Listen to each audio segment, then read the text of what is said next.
Hai anak-anak, apa kabar kalian semua? Kita bertemu lagi di channel Bu Guru. Anak-anak, hari ini kita akan belajar tema 4, globalisasi, subtema 1, globalisasi di sekitarku, pembelajaran pertama.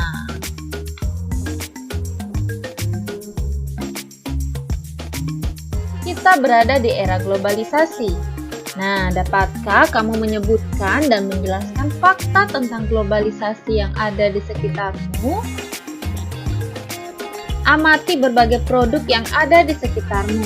Produk tersebut bisa berupa pakaian, tas, atau sepatu yang kamu, temanmu, dan gurumu kenakan. Bisa juga makanan dan minuman, atau produk lain yang ada di sekitar kelas dan sekolah. Bisakah kamu menerka negara mana yang memproduksinya? Iya, mari kita pelajari anak-anak.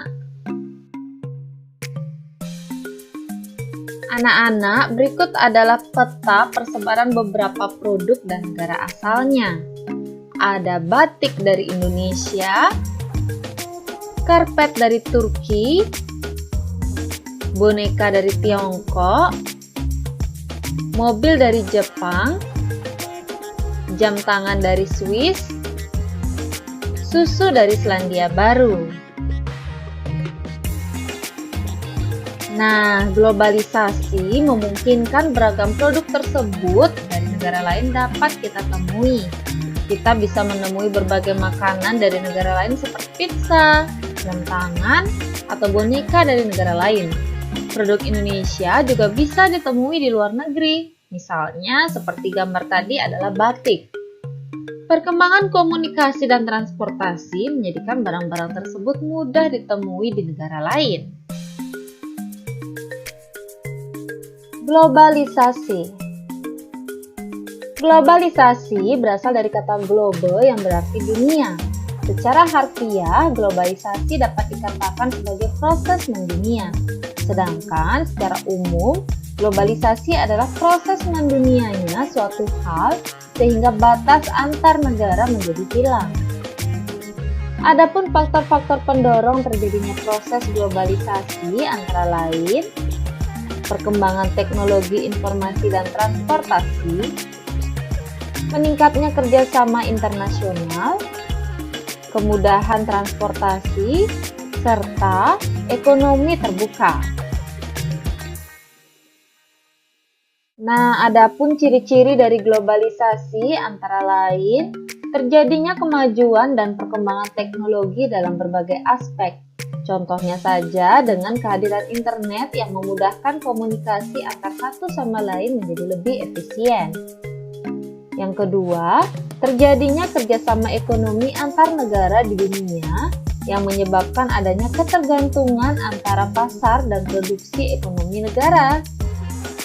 Yang ketiga, munculnya berbagai macam masalah bersama yang harus diselesaikan. Contohnya seperti pencemaran lingkungan, krisis multinasional, dan lain sebagainya. Yang terakhir, terjadinya interaksi yang mengakibatkan adanya pertukaran budaya atau akulturasi tanpa disadari. Seiring berkembangnya zaman dan perkembangan teknologi, pertukaran budaya semakin mudah terjadi dan cepat mempengaruhi satu sama lain.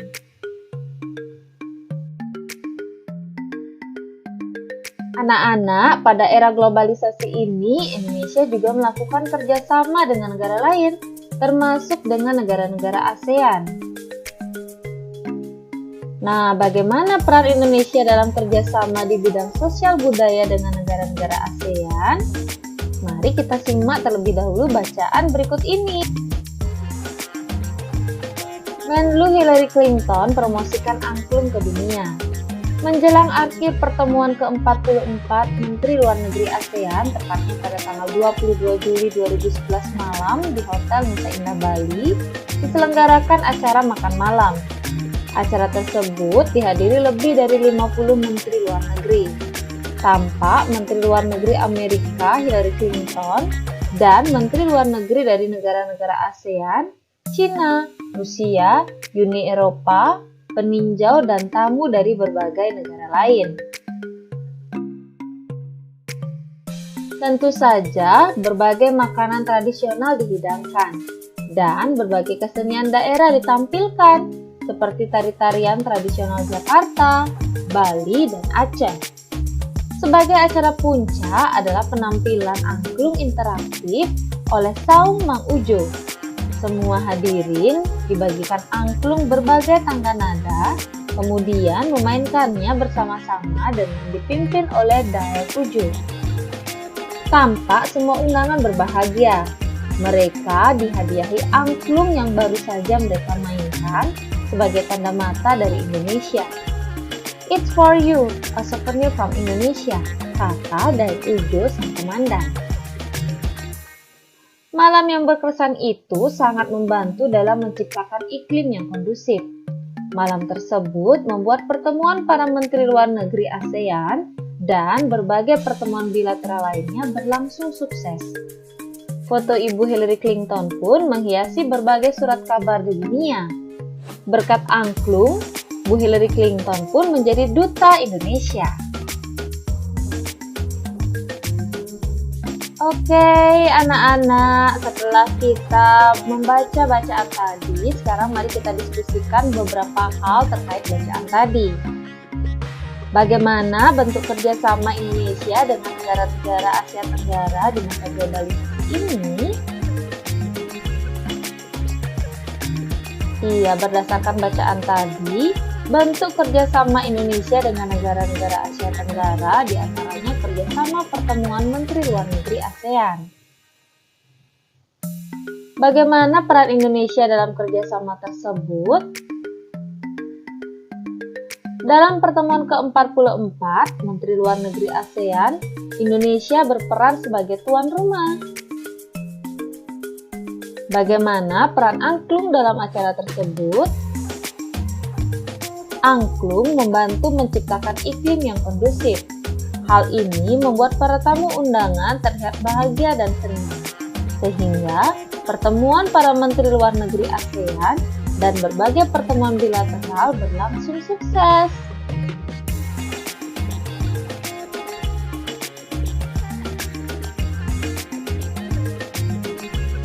Adapun kerjasama Indonesia dengan negara-negara di Asia Tenggara pada bidang sosial budaya di masa globalisasi, yaitu pada bidang sosial, Indonesia mengirimkan bantuan kemanusiaan kepada negara-negara yang dilanda bencana alam atau konflik.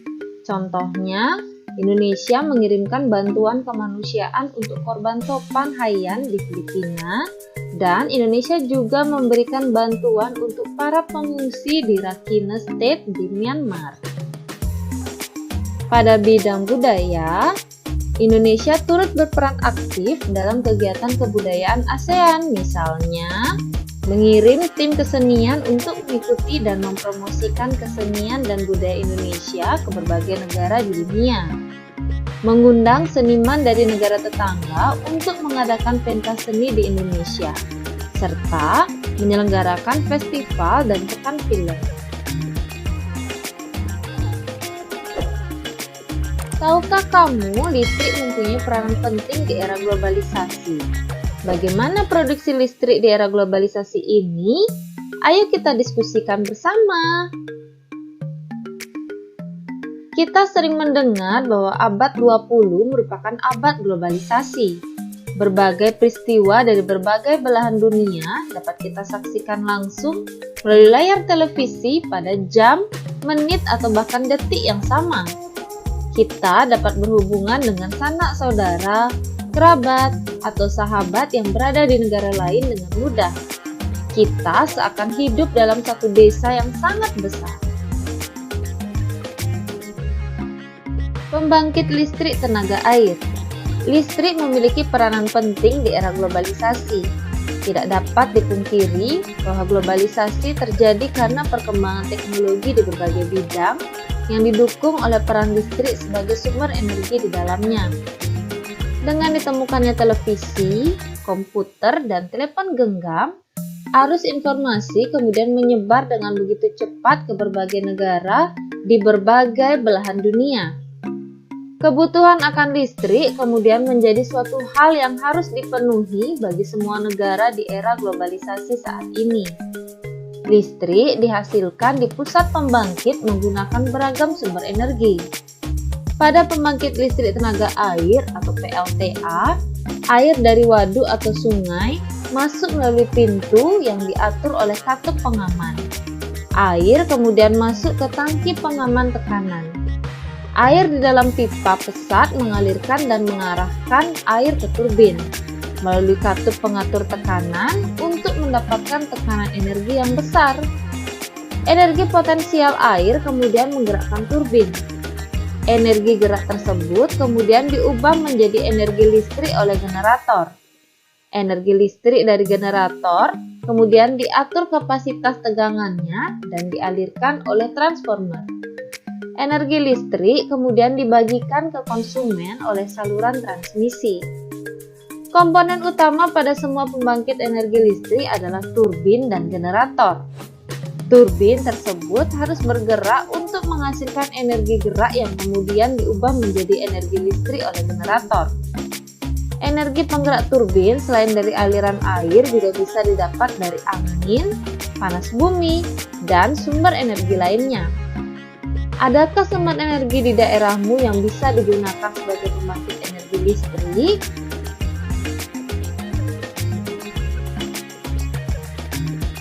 Oke, anak-anak, setelah kita membaca teks eksplanasi tadi, sekarang kita akan mengisi bagian berikut ini. Nah, seperti biasa dalam teks eksplanasi tersebut ada topik masalah, ada deretan penjelas, serta ada kesimpulan. Kita mulai dari paragraf pertama yang merupakan topik masalahnya, yaitu listrik memiliki peranan yang penting di era globalisasi. Pada paragraf kedua merupakan deret penjelasnya, yang isinya adalah listrik dihasilkan di pusat pembangkit menggunakan beragam sumber energi. Untuk paragraf ketiga, yaitu kesimpulan dan pesan atau pendapat pribadi penulis, yaitu komponen utama pada semua pembangkit energi listrik adalah turbin dan generator. Energi penggerak turbin selain dari aliran air juga bisa didapat dari angin, panas bumi, dan sumber energi lainnya.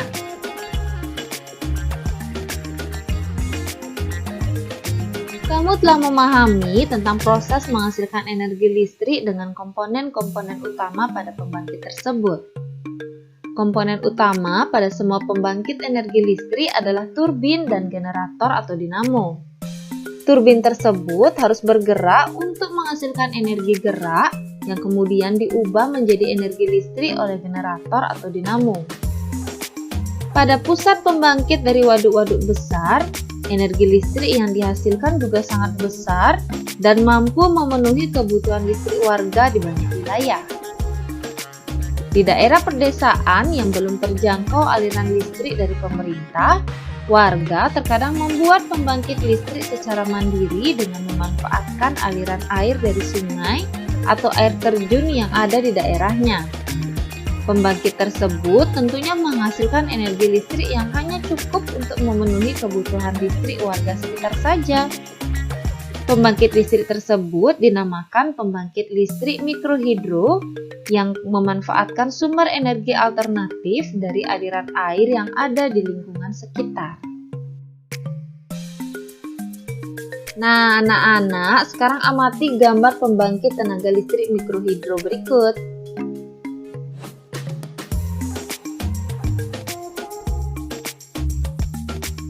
Setelah anak-anak mengamati gambar tadi, sekarang mari kita cari tahu bagaimana proses dihasilkannya energi listrik oleh pembangkit listrik mikrohidro. Air sungai yang mengalir dari hulu bukit dengan mengalir dan melewati kincir air. Kemudian energi potensial air menggerakkan turbin atau dinamo. Energi gerak tersebut diubah menjadi energi listrik oleh generator atau dinamo, sehingga energi listrik dibagikan ke perumahan oleh saluran transmisi. Pada pusat pembangkit dari waduk-waduk besar, energi listrik yang dihasilkan juga sangat besar dan mampu memenuhi kebutuhan listrik warga di banyak wilayah. Oke, anak-anak, sekian pembelajaran kali ini. Terima kasih Bu Guru ucapkan karena anak-anak sudah menyimak video ini dengan sangat baik. Nah, seperti biasa sebelum mengakhiri pembelajaran, sekarang silahkan anak-anak kerjakan soal refleksi berikut ini. Soal refleksi. 1. Jelaskan pengertian globalisasi. 2. Sebutkan faktor-faktor pendorong terjadinya proses globalisasi. 3. Sebutkan ciri-ciri globalisasi. 4. Sebutkan salah satu contoh kerjasama Indonesia dengan negara-negara di Asia Tenggara pada bidang sosial di masa globalisasi. 5. Apa komponen utama pada semua pembangkit energi listrik? Nah, silahkan anak-anak kerjakan soal ini pada buku latihan kalian. Ingat mengisi judul dan ingat mengupload pada Google Classroom ya anak-anak. Sampai bertemu pada video-video pembelajaran berikutnya. Bye-bye anak-anak.